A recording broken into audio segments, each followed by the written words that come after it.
Bismillahirrahmanirrahim. Assalamualaikum warahmatullahi wabarakatuh.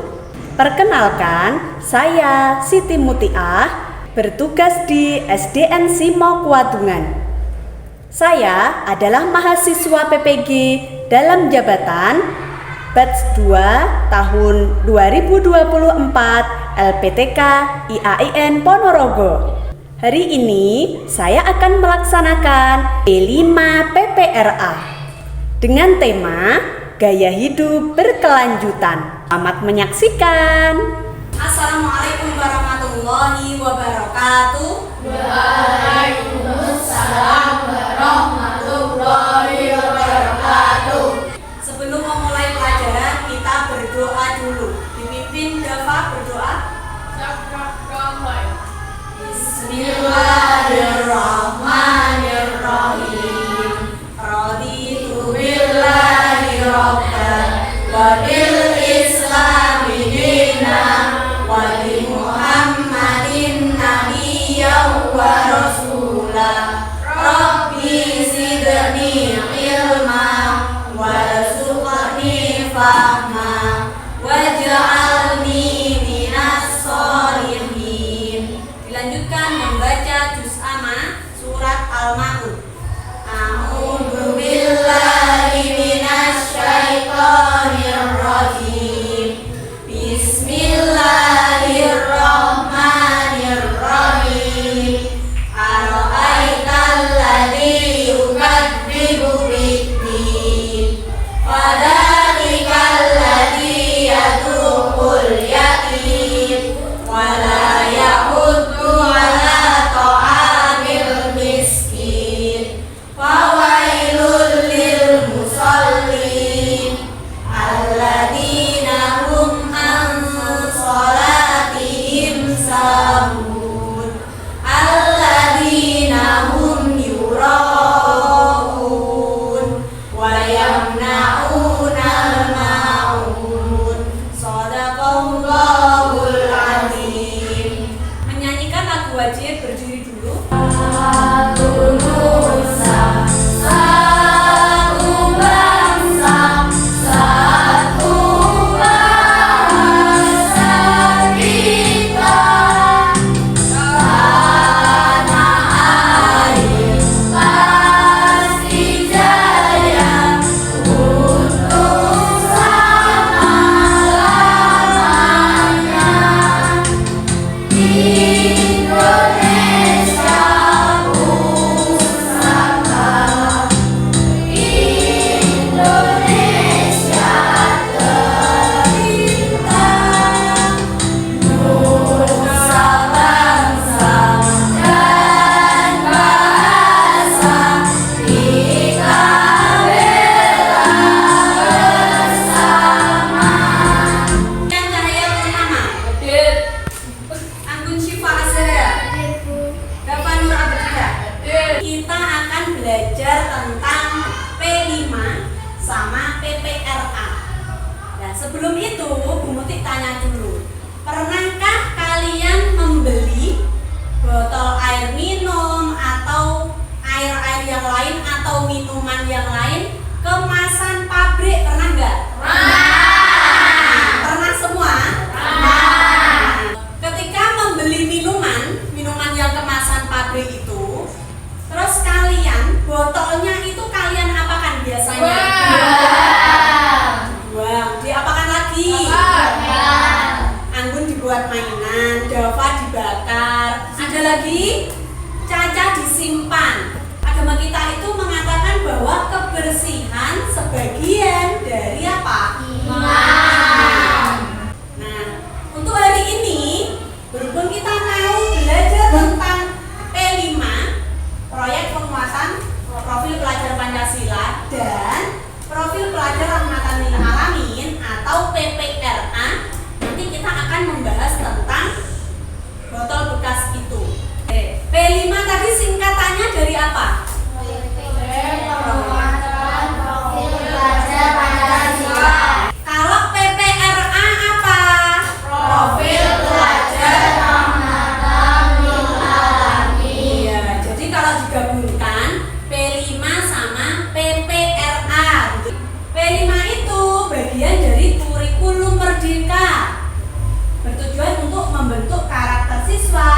profil pelajar Pancasila. Nah, bedanya sama PPRA, nah, prinsip Islam yang mengajarkan bahwa umat Islam harus menjadi rahmat bagi seluruh alam. Contohnya apa? Kita berbuat baik. Terus lagi peduli sama lingkungan. Lagi menghargai perbedaan. Dimensi profil pelajar Pancasila ada 6. Sudah hafal?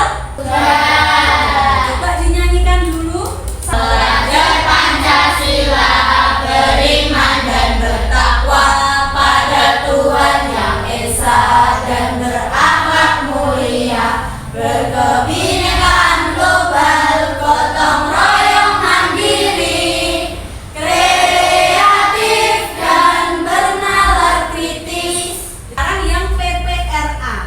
Yang pertama, mengambil jalan tengah atau tawasud. Yang kedua, berkeadaban atau ta'abud dan seterusnya. Terus hari ini kita akan membahas tentang gaya hidup berkelanjutan. Materinya tentang pengolahan botol bekas. Nah, ini ada sebelum itu ada jenis-jenis sampah. Jadi sampah itu dibagi 2. Siapa yang bisa? Sampah apa dulu?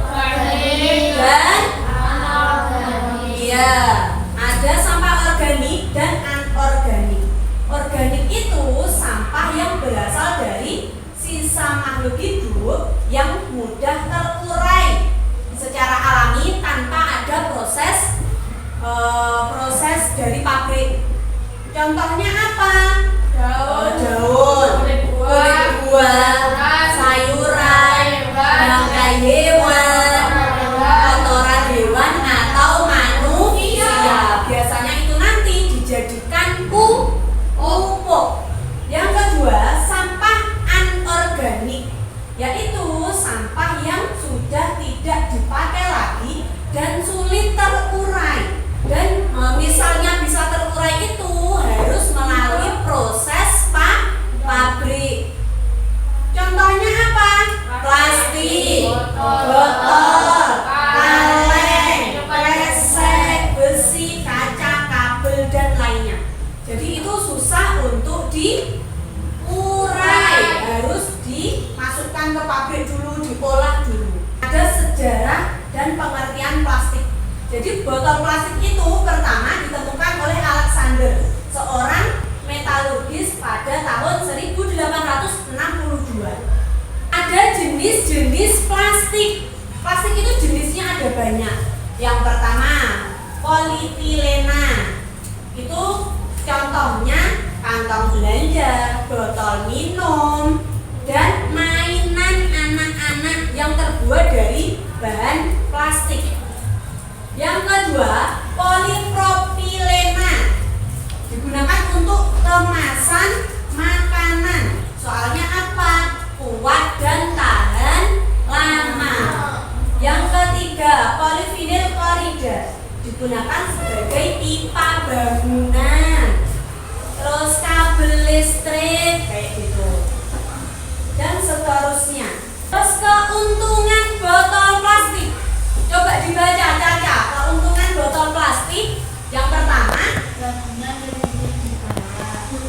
kedua,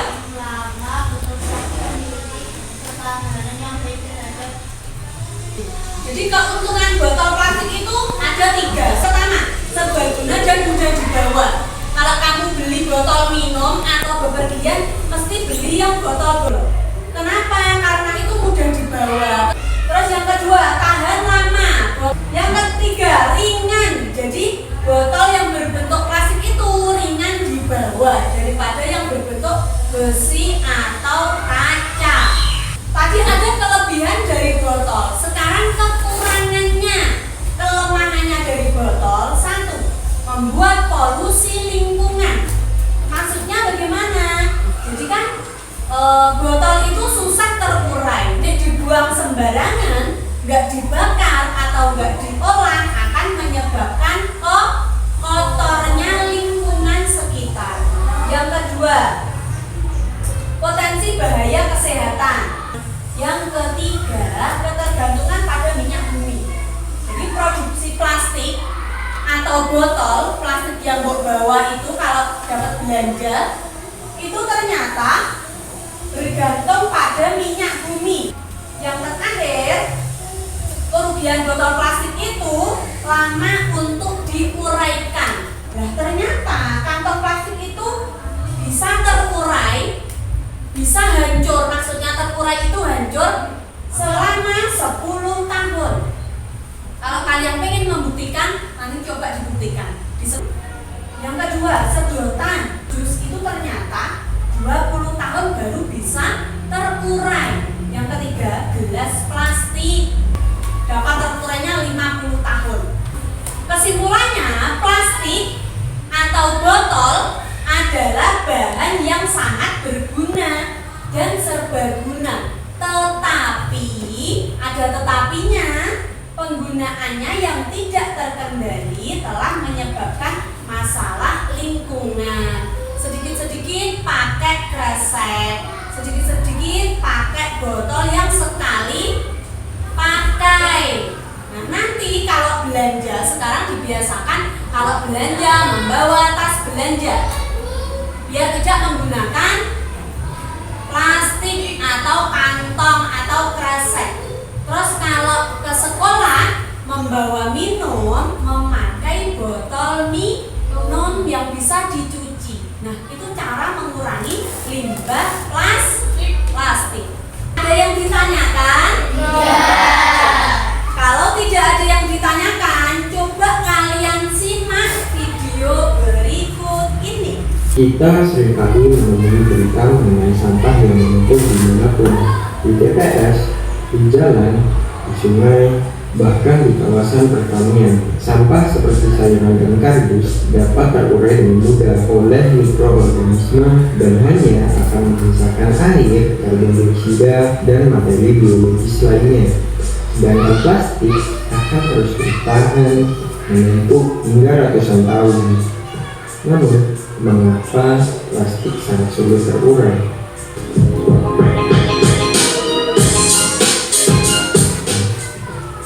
Sebelum membahas mengapa plastik tidak mudah terurai, kita akan membahas dulu bahan pembuatan plastik. Bahan dasar plastik terbuat dari minyak bumi dan gas alam yang diolah di laboratorium atau industri hingga menyatu menjadi polimer buatan seperti karet buatan, nilon, plastik, PVC, dan lain-lain. Berbeda dengan polimer alami yang ditemukan di alam seperti karet alami, protein, pati, selulosa, dan glikogen. Polimer buatan sangat sulit untuk diurai karena bahan tersebut sangat asing di alam, sehingga enzim dalam mikroorganisme yang akan mengurai tidak mengenali bahan-bahan tersebut. Hal inilah yang menjadi alasan mengapa sampah plastik akan dapat bertahan sangat lama. Lalu, mengapa kalau sampah menumpuk? Ada beberapa dampak negatif yang dapat ditimbulkan dari penumpukan sampah. Salah satunya yang jarang diketahui orang adalah penumpukan gas metana yang terjadi karena pembusukan sampah organik. Penumpukan gas metana ini sewaktu-waktu dapat meledak dan menimbulkan longsoran sampah hingga 1 km. Hal ini pernah terjadi pada 21 Februari 2005 di Bandung. Tempat pembuangan akhir Pluit Gajah meledak dan menimbun 2 pemukiman, yaitu Kampung Cilimus dan Kampung Pojok. Tragedi ini memakan 157 korban jiwa. Semenjak itu, 21 Februari dijadikan sebagai Hari Sampah Nasional untuk mengenang tragedi tersebut. Itu tadi penyebab sampah plastik. Sampah plastik tidak bisa terurai, akhirnya menumpuk. Terus kalau menumpuk lama-lama, gas metana tadi bisa apa? Bisa meledak. Karena terjadi meledak di daerah mana tadi? Bandung. Meledak bisa sampai berapa kilometer? 1 kilometer. Terus akhirnya menjadi hari sampah pada tanggal 21 Februari. Iya, jadi setiap tanggal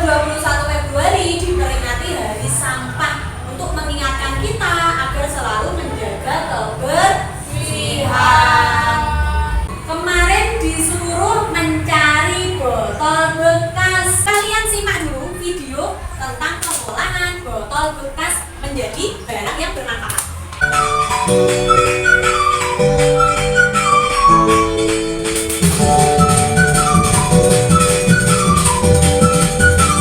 Jadi sudah membawa botolnya? Coba dikeluarkan botolnya. Nah, botol ini nanti kita sulap menjadi bahan yang bermanfaat. Dikeluarkan peralatannya, kemarin ada botol, ada gunting, ada sedotan, ada double tip, ada pita. Jadi barang-barang yang disiapkan ada botol, ada gunting, ada double tip, sedotan, sama pita untuk menghias.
Kotak pensil, apakah botol bekas bisa dikurangi limbahnya? Bisa.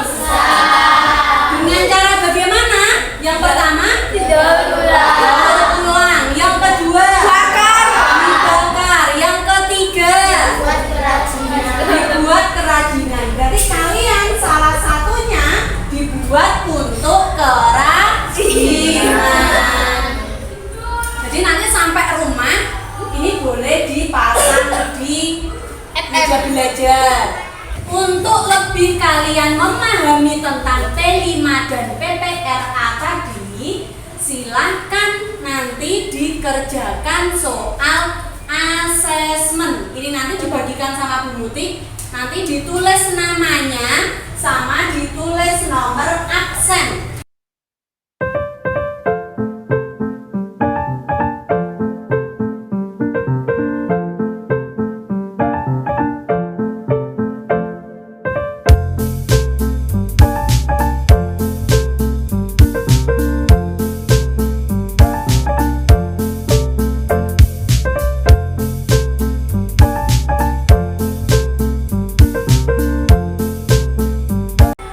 Sekian pelajaran hari ini, jangan lupa belajar untuk minggu depan. Cukup sekian dari saya, kurang lebihnya mohon maaf. Wassalamualaikum warahmatullahi wabarakatuh.